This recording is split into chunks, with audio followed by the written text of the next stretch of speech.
बन्नू में आज खवारिज से लड़ते हुए पाक फौज के 12 बेटों ने, कौम के बेटों ने अपनी जान का नजराना पेश किया, शहीद हुए। उसके अलावा जो जख्मी हुए वो अलहदा हैं। और नाकाबिल यकीन बात है कि मुस्तकिल सिक्योरिटी फोर्सेस हमले की जद में हैं और आज इतना बड़ा वाक़या हो गया बन्नू में, लेकिन वज़ीर आला खैबर पख्तूनख्वा अली अमीन गंडापुर कहीं दिखाई नहीं दिए। वो कहीं हस्पताल में विजिट करते नजर नहीं आए, किसी जनाजे में नजर नहीं आए। और ये नाकाबिल यकीन बात है। फील्ड मार्शल आसिम मुनीर और वज़ीर आज़म शहबाज शरीफ, उन्होंने बहुत अच्छा किया कि वो बन्नू गए फौरन। उन्होंने जख्मियों की इयादत की, अपनी फ़ौज का, अपने बच्चों का, अपने नौजवानों का, अपने अफसरों का, अपने जवानों का, अपने सिपाहियों का हौसला बढ़ाया, उनको यकीन दिलाया और बताया कि वो उनके साथ खड़े हैं, पूरी कौम उनके साथ खड़ी है। और वज़ीर आज़म का ये वाज़ेह बयान अफ़गानिस्तान को जो आज जारी हुआ है, इसकी ज़रूरत भी बहुत पहले से थी, लेकिन अच्छा हुआ कि अब साफ अल्फाज में बता दिया गया है कि या तो आप खवारिज के साथ हैं या पाकिस्तान के साथ हैं। ये बहुत बड़ा अलमिया है। उसकी वजह यह है, ख़ास तौर पे उस वक्त जब पाकिस्तान पर इल्ज़ामात, 2 दहाइयों से ज़्यादा पाकिस्तान इल्ज़ामात का सामना करता रहा है और पाकिस्तान ने बहुत भारी कीमत दी है। वॉर ऑन टेरर के दौरान जब पूरी दुनिया अमेरिका की सरबराही में तालिबान के खिलाफ हमला करने आई थी, उस वक्त ये पाकिस्तान था जहाँ पे जिस पर ये इल्ज़ाम लगता था कि वो तालिबान के ज़ख्मी लोगों का इलाज पाकिस्तान में हो रहा है या किसी ना किसी तरह की मदद पाकिस्तान से उनको हो रही है। पाकिस्तान ने हर तरह के ताने सहे, सख्तियाँ सही, उसके नतीजे भुगते। और वो तालिबान जिनका यानी पाकिस्तान के अलावा को दुनिया में उनके साथ खड़ा हुआ नहीं था। और जब तालिबान की हुकूमत आई है, जाहिर है कि again Pakistan was the main आपका ये फैसिलिटेटर। और वो तालिबान जब उनकी हुकूमत आ गई है तो अब पाकिस्तान पर मुस्तकिल हमले हो रहे हैं, अफवाज पे हमले हो रहे हैं। और एक आइडियोलॉजी जिसको वो लेकर उठे हुए हैं, वो आइडियोलॉजी क्या है किसी को खबर नहीं। और उसके नतीजा बहरहाल पाकिस्तान अपनी कीमती जवानों की, सिपाहियों की शहादत की सूरत में दे रहा है। और ये हमले जो हैं, ये सिर्फ फौज पर नहीं हो रहे, ये हमले पुलिस पर हो रहे हैं, ये हमले असातिज़ा पर हो रहे हैं, आम सिविलियन आबादी पर हो रहे हैं, ये हमले पुलिस वालों पर हो रहे हैं, हत्ता कि ये पोलियो वर्कर्स पर हो रहे हैं।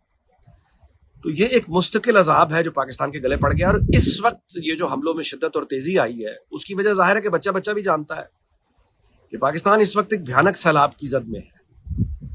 और उस सैलाब की वजह से वफाकी हुकूमत हो, बाकी जो रियासत के वसाइल हैं, वो इस वक्त सैलाब में यानी जो सैलाब ज़दगान हैं उनकी मदद में लगे हुए हैं। वो इंतज़ामिया भी है, पुलिस भी है, फौज भी है।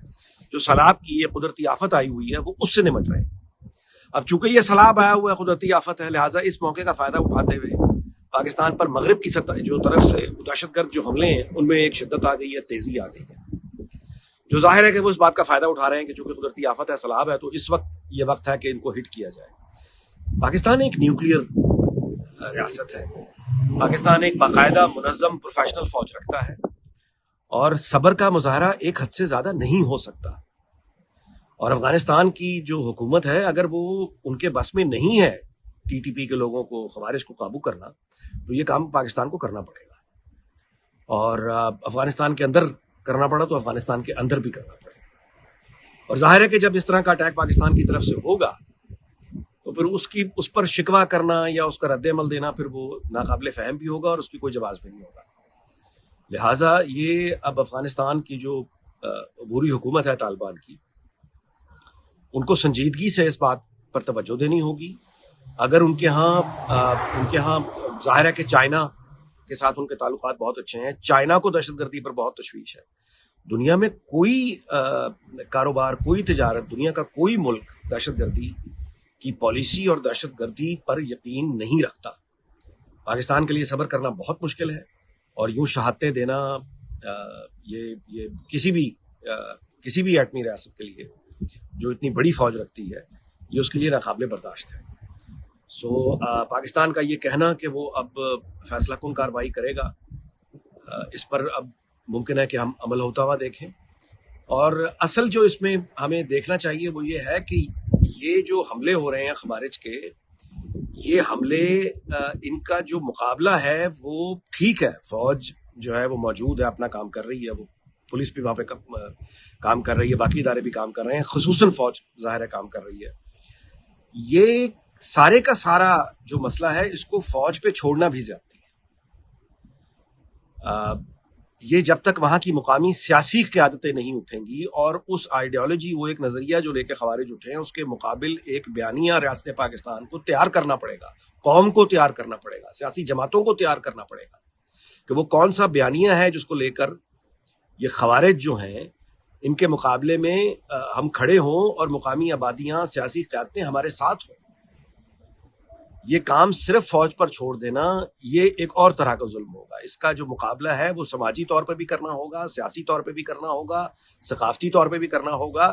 ورنہ مقامی آبادیوں کو یہ سوچنا چاہیے، مطلب ہے کہ جو پختونخوا کی یا بلوچستان کے وہ علاقے جو افغانستان کے بارڈر پر ہیں، وہاں تمام مقامی آبادیوں کو یہ سوچنا ہوگا کہ طالبان نے جو ظالمانہ ان کی آمریت ہے افغانستان میں، جس کو وہ اسلام کہتے ہیں، جس کے مطابق خواتین کو پڑھنے کی اجازت نہیں ہے، بچیوں کو، خواتین کو ڈاکٹر بننے کی اجازت نہیں ہے، وہاں پہ ہر طرح کی سانس لینے تک انہوں نے مشکل کر دیا ہے. زلزلہ جس کا افغانستان ابھی شکار ہوا ہے، اس میں اس کے حوالے سے خبریں یہ سب نے پڑھ لی ہیں کہ بہت سی خواتین اس لیے زندگی بھر کے لیے معذور ہو گئیں یا زندگی سے ہاتھ دھو بیٹھیں کہ ان کو ان کا علاج کرنے کے لیے خواتین ڈاکٹر نہیں تھیں، یا بہت سے مردوں نے ان کو باہر نکالنا مناسب نہیں سمجھا. تو جو نظام افغانستان میں اسلام کے نام پہ جتنی ایک بربریت وہاں پہ قائم ہے، جس طرح کی آمریت وہاں پہ قائم ہے، کیا اس طرح کا نظام کچھ لوگ پاکستان میں چاہتے ہیں؟ یعنی یہ سوال اپنے آپ سے کریں. کیا وہ چاہتے ہیں کہ ان کی بچیوں پہ تعلیم کے دروازے بند ہو جائیں؟ کیا وہ سمجھتے ہیں کہ ان کی بچیاں، ان کی خواتین جب بیمار ہوں اور ان کے لیے لیڈی ڈاکٹر ہی کوئی نہ ہو تو وہ سیدھا موت کو گلے لگا لیں؟ تو یہ ایک اس طرح کا عذاب بن کے پاکستان پہ پڑا ہوا ہے. 9/11 کو اب ہوئے ایک مدتیں گزر چکی ہوئی ہیں، 24 سال ہو گئے ہیں. امریکہ ایک عرصے تک وہاں افغانستان میں بیٹھ کے وائنڈ اپ کر کے چلا گیا، لیکن ہماری جان چھوٹنے میں نہیں آ رہی. تو اس کا علاج پوری قوم کو اکٹھے ہو کے دیکھنا ہوگا، میڈیا ہو، باقی ادارے ہوں.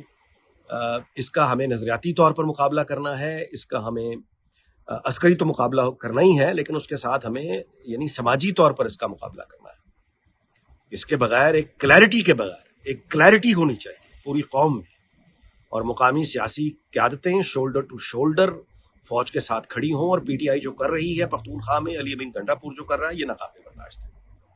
یہ اس طرح کا رویہ جنگوں میں جب ملک پر حملہ ہو رہا ہے تو کوئی بھی سیاسی جماعت یہ نہیں کہہ سکتی کہ چونکہ وہ اپوزیشن میں ہے، چونکہ وہ اس وقت موجودہ نظام کے خلاف ہے، لہٰذا وہ بیرونی دشمن کے ساتھ ہے.